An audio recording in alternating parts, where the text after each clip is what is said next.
Okay, hello everyone, and welcome to BFW 2401, week 4. This is the analysis of bank performance.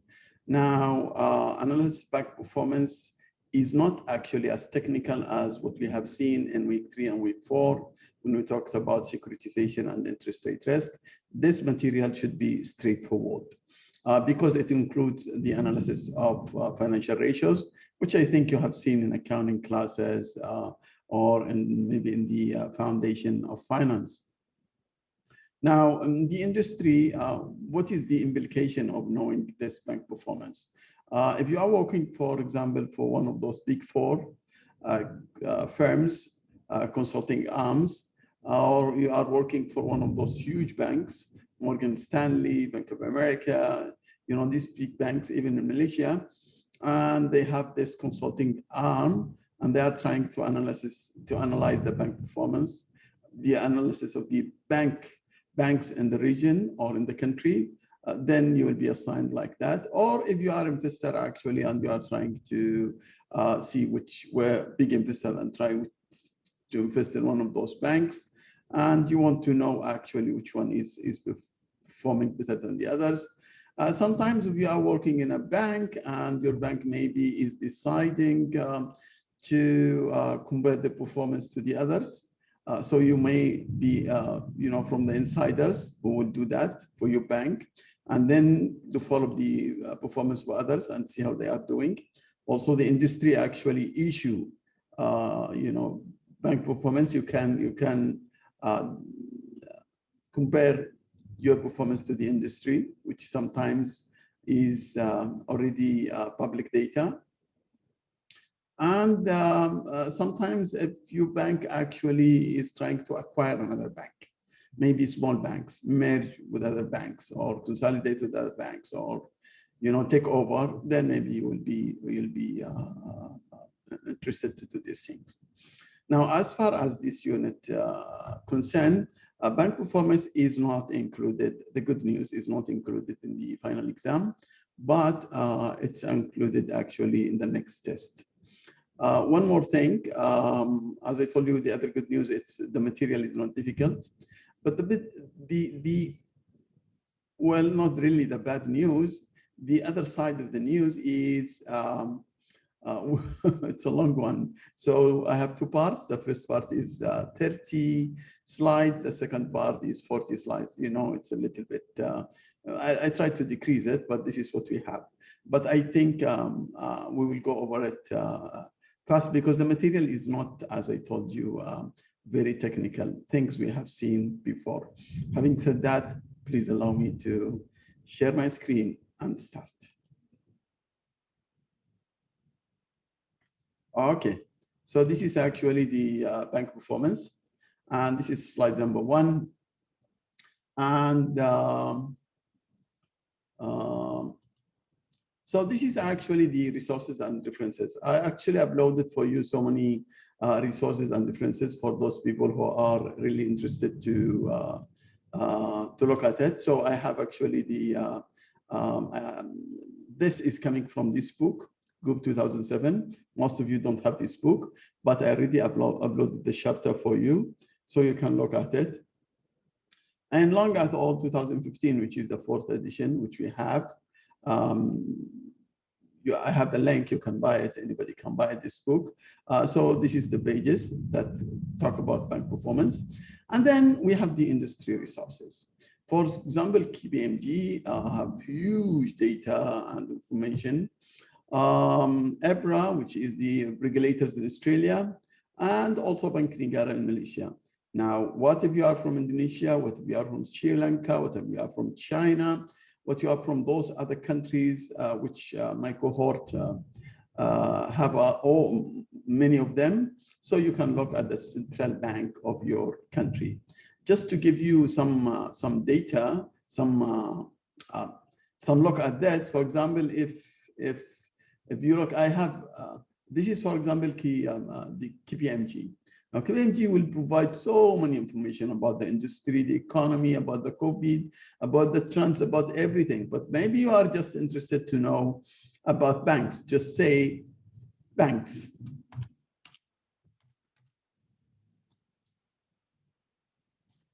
And then it will take you to the bank area where you can find so many things about the banks. Say you have, this is about mutual banks and mutual industries, but we have, I think, about banks, just bank performance.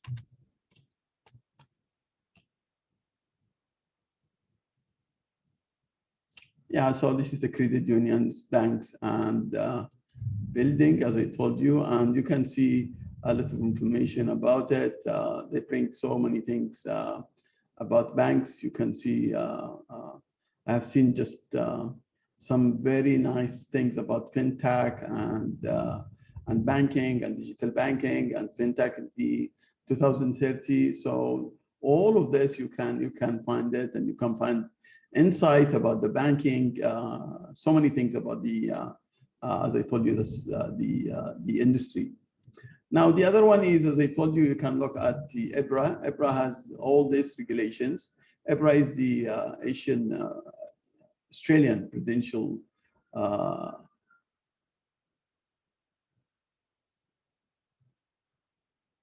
Regulation Authority, and they have all this information about it. You can also look at Bank Niagara. Bank Niagara has so many information about everything, and you can look at the search area and get whatever you like. I just get this, for example, this data. This is data, for example, for the banking, and they bring it in monthly basis, for all the assets and liabilities, for all the banks working in Malaysia. So they give you all the items. They don't give you by bank, but they give you as a groups. And you have so many data about the banking, the assets, all the item in the balance sheet, and they divide it to two parts: Islamic banks and commercial banks. So now, having said that, we'll just go to to our materials. So we are talking about the learning objectives, and we are trying to see. And this is a little bit different from what we have seen in what you call in corporates. We have something called internal and external, which is a new issue.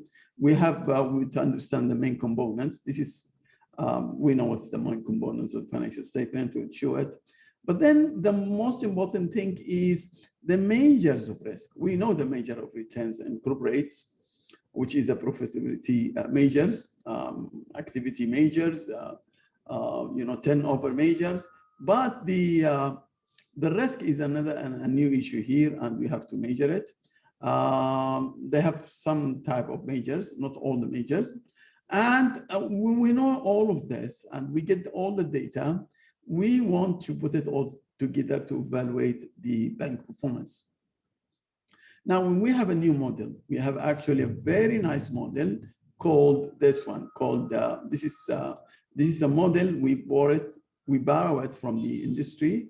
And actually they are talking about the incorporation or the integration of risk and return. That model is actually, I have uploaded for you, and it's an appendix, and it's in Moodle, and it's they called the ROE model. You can read about it. The ROE model, we call it here return on equity. And then we will explain the important supplementary data, which is coming in the, if you take a financial report, you have the financial statements, which is the number, the four main ones. The balance sheet, the income statement, the statement of equity, and cash flow. And then you have the supplementary. If you could look at the report of a bank, you are talking about 150 pages. Those numbers are just in the beginning. And then you have so many things about the banks, which you can use and calculate some data and some indicators. And then at the end, we'll talk about two other measures, which is called modern risk adjusted measures, which we call it economic measures. We will come to it soon. Now, coming to the agenda, I put it like this. When you see a blue line, that means this is where I am going to talk. So this is all my agenda, but actually what I'm going to talk now in the following slide is about the performance framework and types of assessment. Later on, I will talk about the data and just continue like this. This is a little better to follow in the slides or even in this recording. Now, the bank performance framework is to start with who really care about the performance of the banks. And actually, we have more parties than what we have for corporations. We have the bank management, and the bank management needed for policy settings and strategies and controlling, controlling the actual with the budgeted and with the forecasted, and see the differences and take some action. We have those regulators who always read our information, and we have to provide them with accurate and timely information. And we have me and you and those big institutional investors, which is called shareholders or investors. Now, the shareholders are the owners of the bank. Investors actually can be the depositors or some people who buy the bank debt. And we and this is a new thing called the the competitors. Now, the competitors, which is a very interesting thing. Now, you have to provide information for your competitors, and somebody would say, well, we should provide information to my competition. Well, what we call the free market mechanism work like this. You have to provide information. So if somebody is interested to take you over, which means if there is a consolidation or taking over whatever, and this actually is good for the system, because in this country, for example, before 1998, we used to have 36 banks. All of those banks consolidated and become only 9 big local banks. Actually, 3 or 4 of them are really big. The rest still small. But remember that last time was very, very small, what you call banks. So having good and huge banks is good for the system. So you have to provide information for whoever is interested. This is the framework. And now when I talk about the framework, as I told you, I'm talking about the objective of to maximize the shareholders' wealth. This is my main objective. And this can be done only through optimizing risk and expected return. And I have explained this long time ago when we started the class, but I will explain it today again. And then this, to optimize, you are actually have some, things have to, not really obstacles, but actually things you have to work with or deal with, which is the environment, the political environment and the economic environment. Economic environment is the competitions, the economic cycles, everything, the market, the risk in the market and all those issues.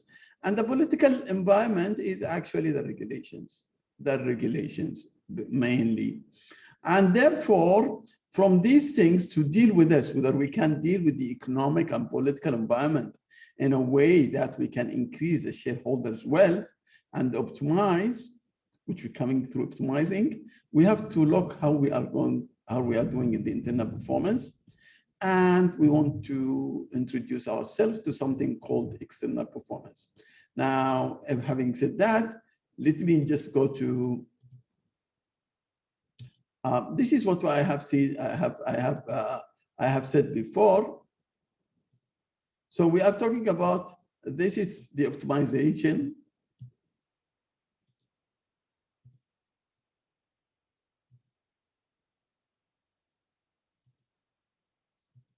This is the optimization. As I told you, if this is the value of the bank, and it can start, and this is the risk. And as you can see, the more you return, because your return is actually correlated to the risk, which means if I'm going to give more loans, quality loans or non-quality loans, the more I give loans, the more actually I'm taking risk. And in the same times, I'm collecting interest for the first time. Or the more I have less capital, the more I can use that access capital and take debt. I mean, I can finance my liability not only by capital, by 2% capital and 98% of it from the visitor's money, instead of financing it by 90% liabilities and 10% capital. So in this case, this will increase the return, but then you will have so many costs of taking this risk. One of them is the compliance. For example, the regulators will not be happy. One of them is actually the way when you started to when the marginal risk is actually expenses higher than what you get return as a return for that one for that strategy or activity. Say that for example, the lending. If you keep giving lending and you understand that the risk is some people will default, but as long as you get return out of these actions more than to cover the risks and to give you some surplus, that's fine, you continue. But when the return now is not even covering the losses of those people who are not defaulting, you have to stop.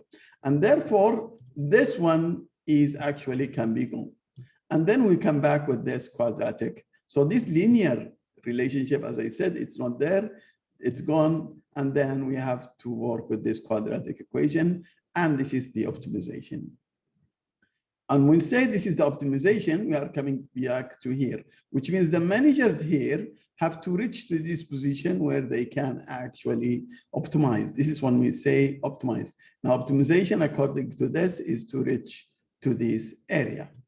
Okay, now having said that, let me go now to the bank performance framework, and we started to talk about, we already talked about the optimization, and we talked about the economic and political environment is actually the economic factors and the regulations. Now let's talk about this internal performance. What do we mean? And external performance, what do we mean? This is one categorization which we have to take care of. So the internal performance is questions like, does the bank have effective planning process? Now, do we set objectives and plan to achieve them? This is not numbers. Somebody has to come and audit the bank in this area and see what are the plans, how do they do those plans, whether they have effective management for credit risk, effective management for liquidity, how can they manage risk, how they can extend the market. All of this has to be through some type of plans, and you want to see whether those plans are effective and are in place. Now, is the bank is actually using technology?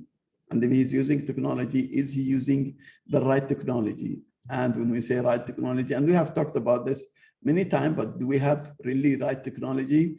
And we are using, so we are talking about the word effective. So this is question number 2, and this cannot be numbers. Somebody has, IT people or consulting firms in IT have to come and check your systems and compare it to, somebody with real expertise and can tell you whether you are doing well or not. And this we did long corporations. You have to have technology is a very important part of our performance. And the third one, do we have really qualified staff? Because if I come to the bank and I don't fund anybody, this is a trust economy. Look, my friends, this is a trust economy, which means I am not obligated or forced to go to put my money in public bank, or my bank or any other banks. If I don't find, this is my money, if I don't find actually very good service, if the personnel are not professional, the way they deal with I will just take my money and go into another bank. It doesn't make any difference with me. So actually the reputation and the personnel, the quality of the staff inside is very important. Even the dress coding. The dress coding, if you go bank, you will see the white shirts, you will see the collar shirts, you will see people who are very conservative in their talking, very quiet place, very professional. If you come and you with your money and you find, that hall is full of crazy guys, full of crazy people talking, shouting. This is not a bank. And what you do is, okay, that's a business. It's not, a factory or market, whatever. You just take your money and go out. And finally is what is the bank financial conditions. This is the financial analysis. See, it's only one of all those parts. It's not really, you go and see the bottom line and what they are doing, and that's it. Of course, the bottom line, if you are doing the bottom line well, you have to be doing well in the others. But this is what we are talking about. So this is actually internal performance, and you have to know them. Some of them are actually not financial, but you have to have some other expertise to evaluate whether you are performing well here. Number two is the external performance. Now, the external performance is something outside of the bank. And when we say about the internal performance, one of it was actually the financial analysis, which is the bottom line, okay, which is the results of the book values, what the financial statements will produce for us and what the income statement will show us, in addition to others. Now, in the external performance, some of them are actually qualitative, some of them are not really qualitative. So the external performance, as you can see here, you are talking about what? You are talking about market share, which is, this is decided by the group and community of investors, a market, community of the what we call market participants. All of them will tell you what is my market share, and the market share is okay. That's okay, because nobody lies on money. When I buy a share for 10 ringgits, I don't actually give favor or compliments. I know this is the price and I'm paying my money for that. So this is how I evaluate that one. So it's a very, very strong indicator. Regulatory compliance, whether the central bank is happy with you. Because if they are not happy with you, it's not like, okay, they are not going to be friends anymore. They will, shut down your bank. They will restructure their banks. They will, prevent you from giving more loans. They will, make so many obstacles in your operations. So you have to have regulatory. You have to take this very, very carefully when we talk about the complying with the regulations. Yes, in corporates, for example, business firms, we comply, but not as we did here. And this is, compliance from day to day, month to month. It's not just, they come and check your bank every year or something. And then this is also another issue. This is what I called you the trust economy, public and investor confidence. A public are actually, we have a good reputation in a bank because of all those issues, including the personal, the lock, all those issues. If you are doing well and you have that good reputation outside, people will come to you. That your business will just keep growing, and you will take market share from others. So the public and the investor confidence is very important. And so this is, you have to have surveys, you have to have teams to come and test these issues. You have to have consulting firms. So does the market perceive a bank as a safe and reliable? A bank cannot operate without public confidence. And this is what we told you. We are talking about the this trust economy. Without that, without public and investors, if they are not happy with you, it's a problem. If the regulators are not happy with you, it's not a problem, it's a problem. And of course, this will affect your share price, for sure. Okay, now let's move to another, classification, which is the quantitative and qualitative analysis. See, when we talk about this is the qualitative and this is the quantitative. Let's talk about the qualitative and the quantitative. And quantitative, as you see, it's actually the numbers. And we are talking about share market price, which we know it from the market, from the interaction of those participants in the market when they decide on my share price. I have no power over that. But also the rating agencies. Rating agencies in this country, of course, they are located here, and most of those rating agencies are located in this area of the world in Singapore. So all those corporations and banks always, you will find very, very important, and reliable staff who prepare all these reports and all these things and provide it to the rating agencies because they increase or decrease your rating. So this is actually quantitative. And the profitability and performance ratio measures, this is from the bank. So if I want to see the quantitative, I want to see the share price. How am I rating? Is I AAA, BBB, C? Am I jumping in this ranking or dropping in this ranking? It's another issue. And the other thing is the inside things, which is actually the financial, the output of the accounting cycle inside the bank. And why we do this? The purpose is to provide measures of past performance and enable modeling for future planning periods.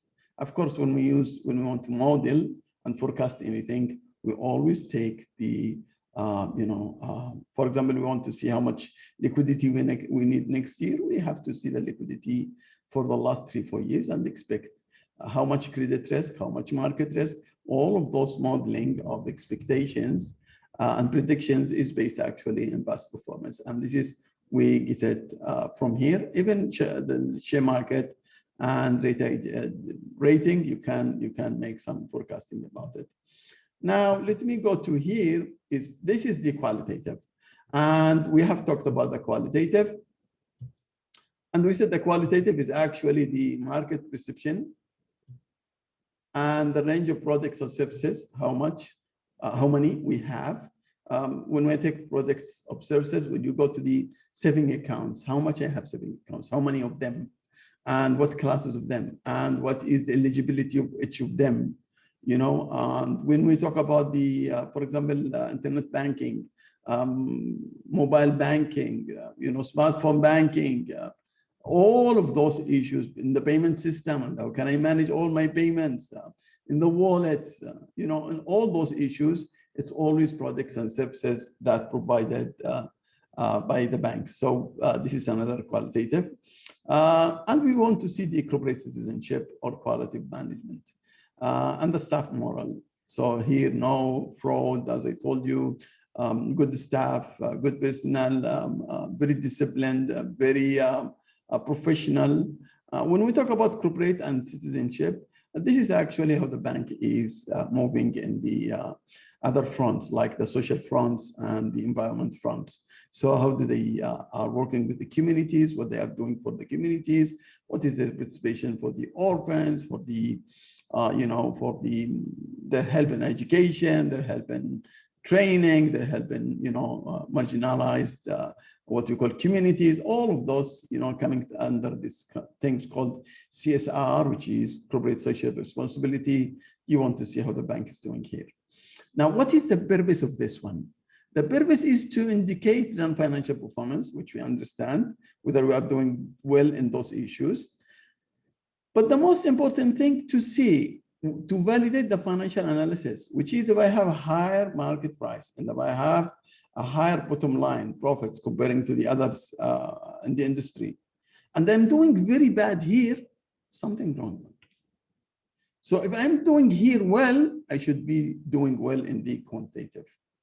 Qualitative cannot do well, and quantitative sometimes, maybe you are spending so much on the social front and CSR, maybe the bottom line will be, less or fluctuating a little bit, but it will not be a trend because you will then pick up and your profits and your share price will increase.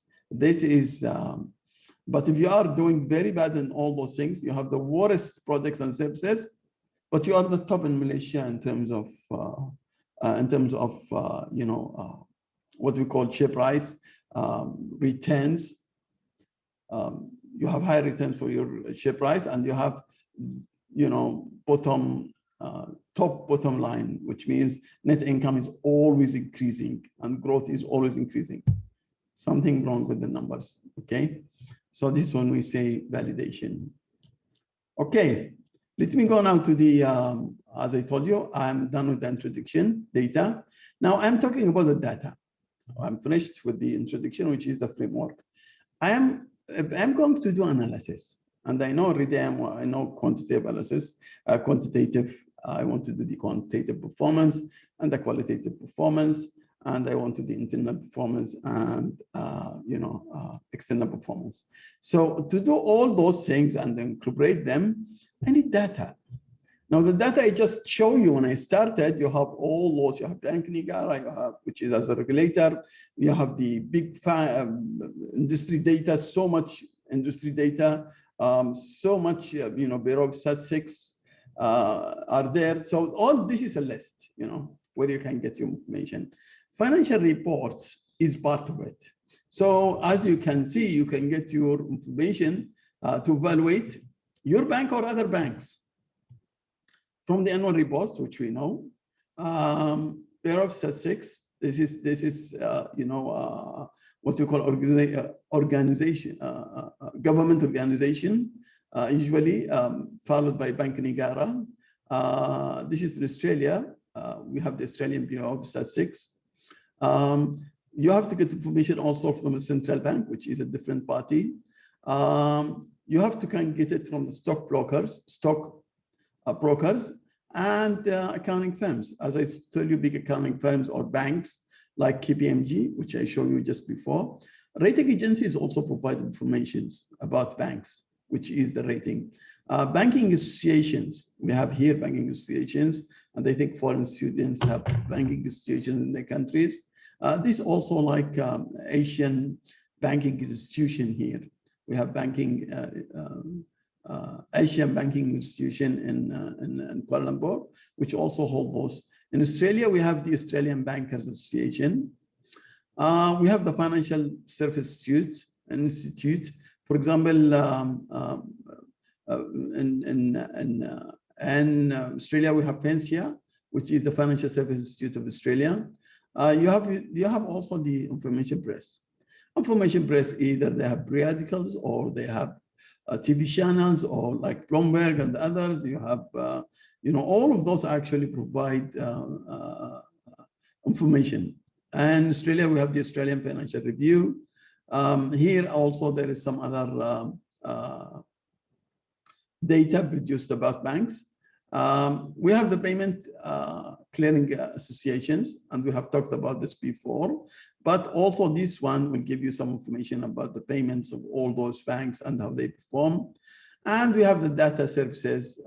In Australia, we have Canex, Percop, and all of those. So I don't know whether you have it in your country, but we don't have clear one here in Malaysia. Okay. Now, if I get the data and I'm ready, just this is analysis of the data which we get from inside the bank, which is a big part of what we are going to use. So we have the balance sheet, and we have, of course, the financial positions, including the assets, liabilities, and net worth, all of those items in the financial state and the balance sheet, sorry.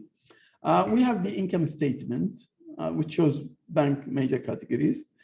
We have statement of change and equity, and we have the cash flow statement. This is a package, actually, standard package for financial reports, for any financial reports.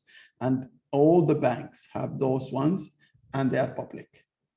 You can acquire any bank now. You can get it from the Security Commission, or you can get it from online, and you will find they will give you the financial reports of all those years. So from that, you can actually get some information about it. Now look at what the basic data from the annual reports will do for you. For example, when you want to manage your credit risk and liquidity risk. So see here, we have the liabilities and equity. So this is the deposits which we get from the public. Now this deposit, as you see, will be going to where? To finance loans.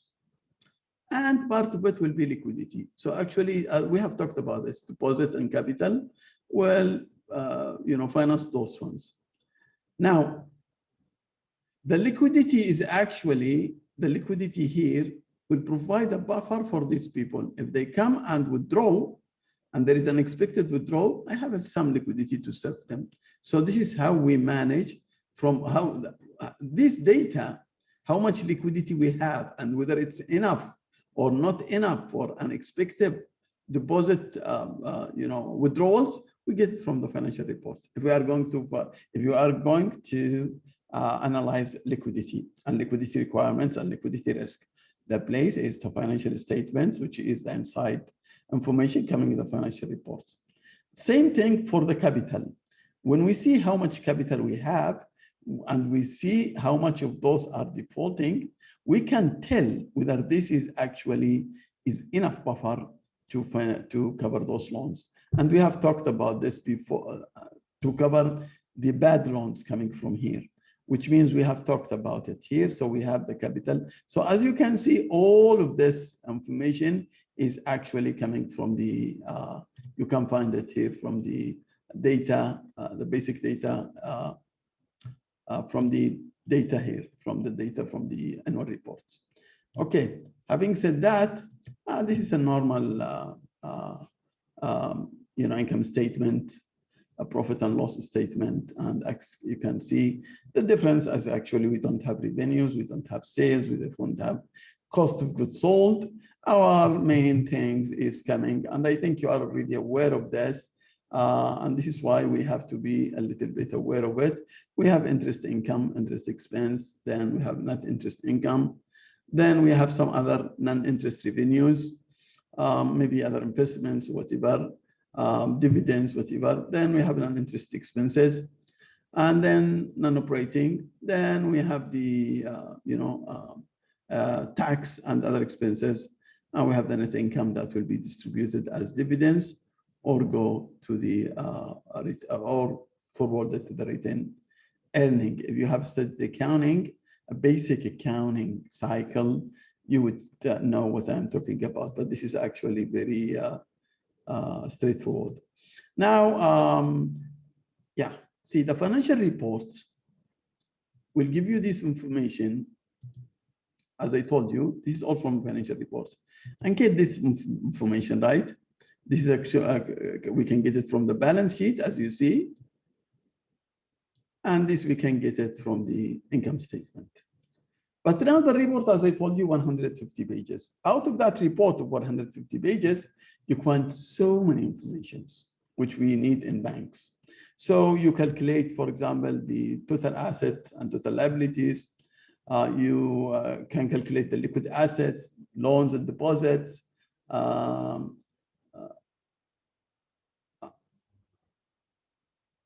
Sorry, when we talk about the basic data from the bank annual reports, we are talking about the obsolete, what we call data, which is like total assets and total liabilities, liquid assets, loans, all of this, we can find them.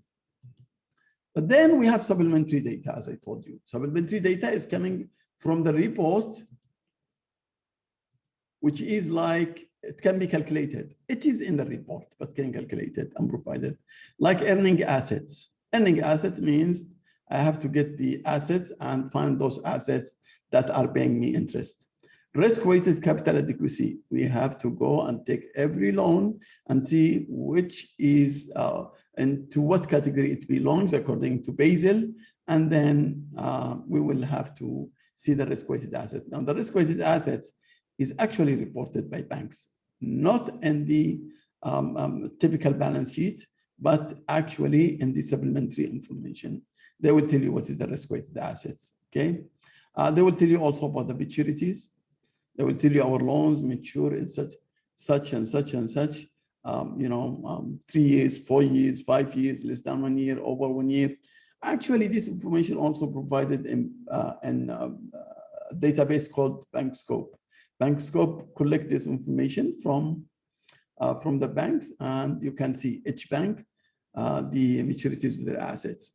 And they will tell you how many the bad loans, which means how many we have written off, and the best due loans, which is loans that haven't, you didn't write them off, but they are late, okay? Okay, this information all from the supplement.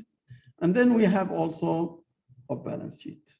This you cannot find in corporates. And it's actually a new concept for us in banking. So the off-balance sheet information actually is provided, bank provided to all those parties, as I told you, to the regulators, to the insiders, to the rating agencies, and to the investors from the financial reports. You can find all those. Now, off-balance sheet includes the guarantees, which is actually not written, but you want to know how much is it. And they will tell you, this is the face value of it. They will tell you about derivative contracts. They will tell you about so many things. Also derivative contracts now, according to IFRS 9, is required to be reported in the financial reports, and we will talk about it in the future. Now, this, if you are not accountant, that's fine, but there is accounting standards now are asking derivatives according to IFRS number 9 to be, which is accounting standards, to be included in the financial statements. So they are not fully what you call off balance sheet. And then we have some others, which is like the guarantees, the letter of credit, and all these things. We'll talk about it in the future. All of this can only get from the off balance sheet, which means off balance sheet section in the supplementary information in this report is very important. Some of them show huge exposures for the bank, huge risk. And before you acquire a bank or invest in bank or report about bank performance, you have to understand how they are doing in this front. Now, supplementary information also, they will provide you the share price. They take it from the market report for you. They will give you something about the credit ratings, where they are being credited and what the story behind. They will give you some information of the analysis, if there is what we call analysts. Analysts actually provide reports about banks, so they will include that report in their or part of it in their financial reports. And then they will give you the market shares.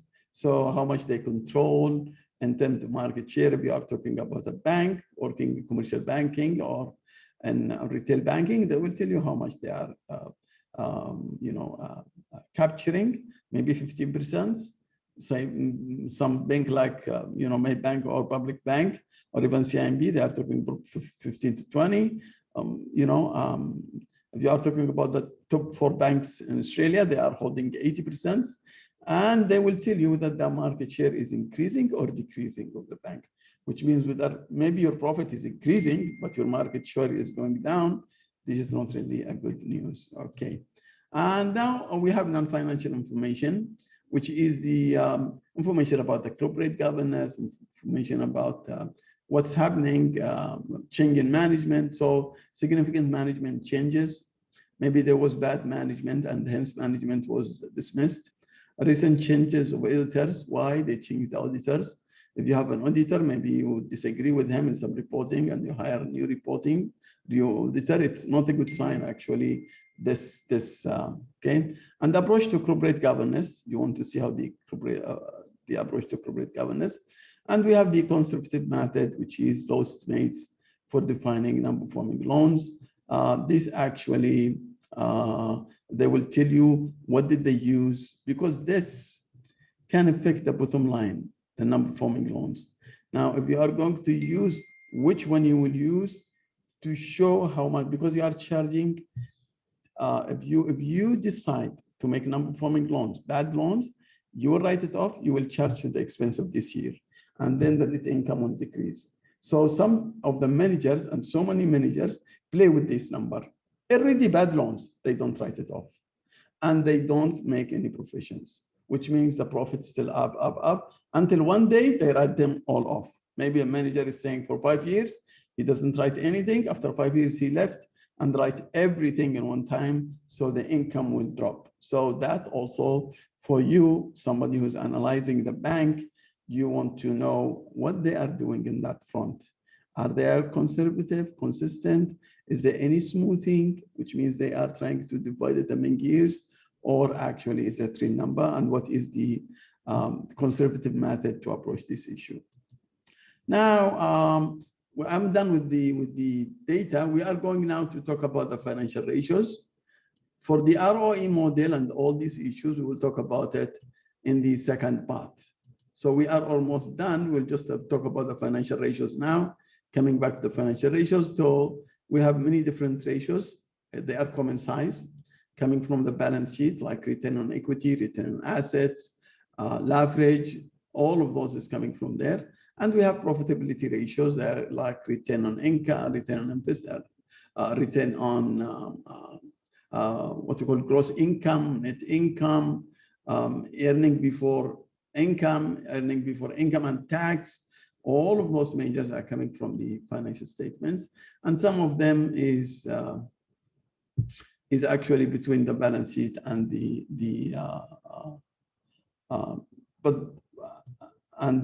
income statement. But profitability is actually coming to the revenues and costs indicators, which is in the income statement, and the balance sheet is actually relating to the assets and liabilities and the relation with the income. And so actually they are mainly balance sheet items. Okay. Now, financial ratios are good because they allow us to compare. And they reduce, when we say compare, they reduce the impact of the size, which means I want to compare the return on equity between a huge bank, the biggest bank here, say Maybank, and very, very small bank, say Affin Bank. Now, the return on equity is because it will take the net income over equity. So it will become a percentage. Affin Bank will take the same thing, return net income over equity. So the size between the two banks is gone, and you can really compare. If this guy gets 60% and Maybank gets 14%, Affin Bank is performing better. So actually, all of these ratios are constructed in a way, the financial ratios, to take care of the size. Now, effective performance measures relies on, if they are going to use it as a measure, you have to know that it's inaccurate data. So the data are what you used to calculate this ratio are genuine and right and correct. Otherwise, whatever ratio you get is a fake number. And after we get the ratio, for example, I get 15% return on equity. What does it mean? So there must be an intelligent interpretation. Is it good or bad? Okay, I know, for example, the higher, the better. That's fine. Then next one is what? So I have 15%. I want to compare it. Compare it to what? Compare it to peers, which means the industry. I want to see the 4 banks, whether I'm doing better than them or less than them. What is this average return on equity for those 4 banks, which they represent the industry, for example. Fine, and then I want to compare between myself and the years before. Did I perform better than last year or less than that year? So you have to compare actually before, what we call trends, compare with last year and compare with peers. And you want to see whether this is going up or going down or stable. You want also to, this is what we call intelligent interpretation. So therefore, financial ratio also relies on intelligent interpretation based on trends, targets, and peers. When we say trends, you want to compare it with the years before. Targets, you want to compare it to, for example, I am targeting, my planning was 70%, but I'm getting 50%. Or I'm targeting 13%, I'm getting 50%. So I'm exceeding the target or no? This is one issue. Am I doing better than the peers or no? This is another issue. And am I doing better than last year or no? This is all question has to be asked and used. But this data is problematic because sometimes this data cannot be right. And problems we have inaccurate data. And this is what, as I told you, you remember that manager who started to play with the provision for bad debt, and he tried to hide it for 5 years, the manager, which I gave an example just a few minutes ago. If there is a cooking on the numbers that is produced in the balance sheet, and this cooking sometimes can be according to the accounting standards, playing with depreciation, playing with provisions, so they can inflate the net income. When I take those numbers and I assume they are right, and they are not right, they are right, but they are actually cooked in a way that will increase the income and gave a good look to the bank in terms of the financial ratios. And if this is happening, then we have a problem. So actually the input was not right. Of course, the output is not right. You compare with trends, you compare with peers, you compare with targets. The input, the output which you are comparing is actually not accurate. So this is one of the problems with the ratios, because it's internal, see? It's internal data. And internal data, it's not like market share. Nobody can lie on that. Yes, the price can go a little bit overpriced or underpriced, but end of the day, the trading and the arbitraging activities will disappear, and we will have what we call the actual values of the of your fundamentals. I mean, when we talk about share price. Anyways, so inaccurate data can give false inputs, as I told you. Creative accounting means you keep playing with those accounting standards. And we have accounting data sometimes does not always accurately reflect true market values, which is clearly actually when we analyze according to the accounting data, it doesn't reflect what is going in the market. And all the financial rates we get, most of it is actually from this historical data coming from the financial statement. And as I told you, changing accounting standards. For example, here in Australia, after 2005, so many banks report very high return on equity, because the return on equity was decreased according to the accounting standards. There was so many items according to the new standards in 2005 should not be included in return of equity. So return of equity decreased, dropped. So the income now, when you compare it to the return on equity, then it will become, the number will become higher. I mean, the percentage will be higher. So if it is, say, 10% you are achieving, but because this return on equity is changing because you drop some items that should not be included according to the accounting standards, then when you get the new number, which is the new ratio, it shows you it's better. But actually, because there was only changes in the, as I told you, the accounting standards. Okay. Let me go to, I have only problem with ratios also, the average. Ratio are backward looking. The average, I will tell you what's the problem now. Ratios are backward looking, but we have this assumption always that the history will repeat itself. So when we model the history, it will be reflected in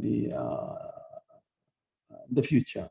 But actually, if I'm going to buy some of these stocks of one of those banks, I am not going to take the history return. I'm going to take the future return. But in my analysis, I'm using history data. The assumption is that this trend will continue. Or with other data, it can give me some indication how the process will be in the future. But ratios actually reflect backward. Ratios tend to compartmentalize financial analysis. This is a long word, which means categorize. So you come here and you say, okay, this is return on equity. Then you go return on assets. Then you go to net income. Then you go to gross income. So it doesn't mean you have one ratio. It doesn't mean you have one ratio. Sometimes banks have developed one ratio before what we call the recently you can do, when we talk about the Z value, which is a measure of risk, it takes so many inside. And we are not talking about it here, just an example. But actually, when you talk the financial ratio, we have around 17 financial ratio. Some of them profitability, some of them activities, some of them market, some of them. But that doesn't mean all of them is actually going in the same trend. And therefore, if they are, categories and we call compartmentalized, then in this case, you have to look at each ratio and connect it to the others. It will give you more information. Okay, so there is omissions in the financial ratios, which is one of them is the balance sheet. It's not there of balance sheet and the qualitative factors. As I told you, the staff morale, the use of technology, the confidence of the public, of compliance with the regulations is not there. So financial analysis as ratios have this problem, omissions. So if you can look at them, this is the problems. Problems ratios is the averaging. All of those are actually problems, including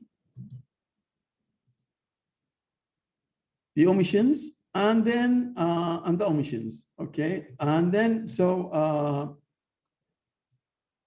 started the problems from here. Okay, so I have the inaccuracies, the creative accounting, and then we have the averaging and the back word ratios, word ratios, and then this categorization of the ratios, and then the omissions. But the conclusion is what? It's good, but not enough. That's it. This is actually the real question is, yeah, we need it, but we need to have some other information to give you an indication. So it's a valuable tool, but cannot be used in isolation. It needs to be validated by other measures, such as share market price, of balance sheet, and qualitative. I draw this one. And this is just difficulties with financial ratios, why financial ratios are a problem. And I really want you to look at this one, which is just summarize of what those 3-4 slides before. But I put it like this, maybe you like it. One thing I promised you to talk about it, why the averaging is not okay. Look at this bank. The profit of this bank is saying year 1 gets 6, year 2 the business was not okay, 4, year 3 is 2. So if you compare now the business, the 3 years to other banks, you will say, well, my profit decreases by 50%. I mean, the average is 4. And you can compare others. But here, actually, what we are talking about, our actually profits are decreasing by 50% over year. So it dropped from 6 to 4 and from to 2, here almost 50% or 30%. And actually, if you look at the drop from 6 in 2 years, 6 to 2, it's every year is dropping around 50%. Okay. So this so the averaging actually, when you, because we are using this, the average would give you the 4. But the real story is they are dropping around 50% of their profit. It's just huge.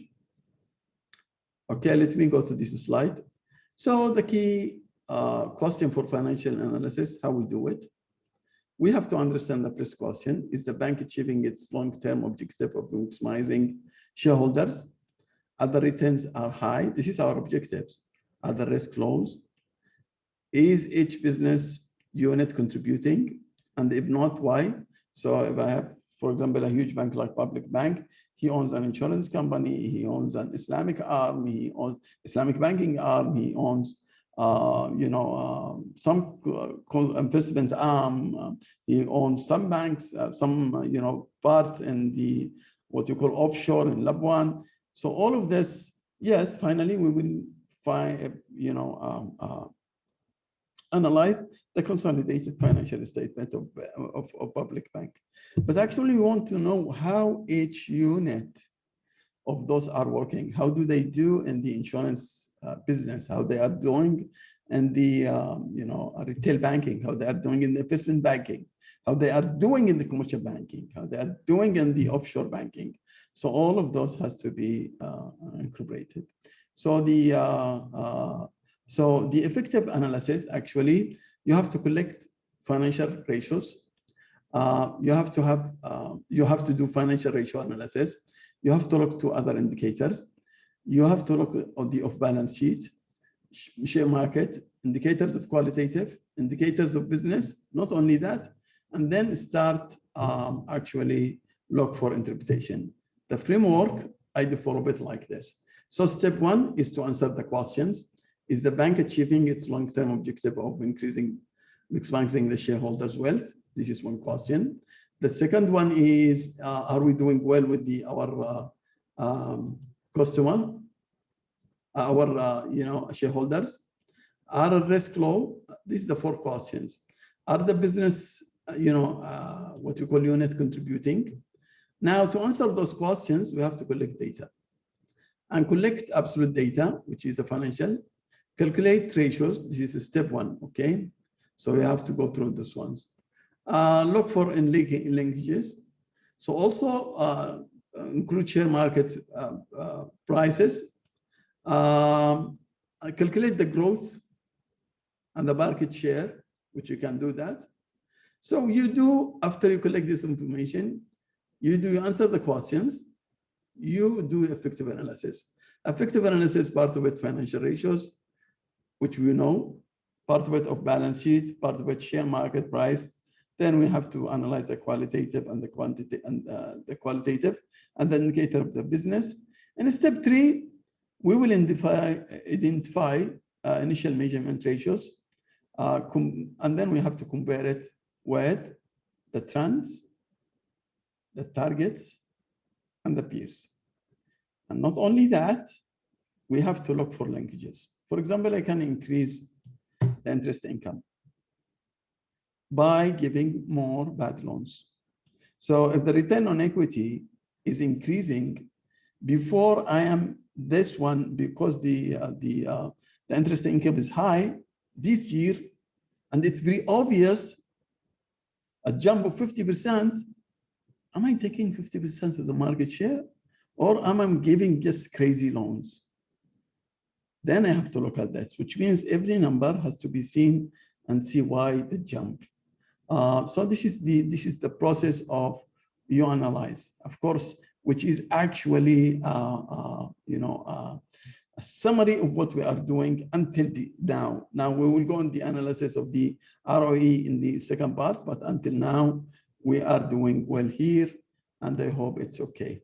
I hope I didn't take time. I don't want to talk anymore. I just want to say bye, and I will see you in the next slide. Okay, next part.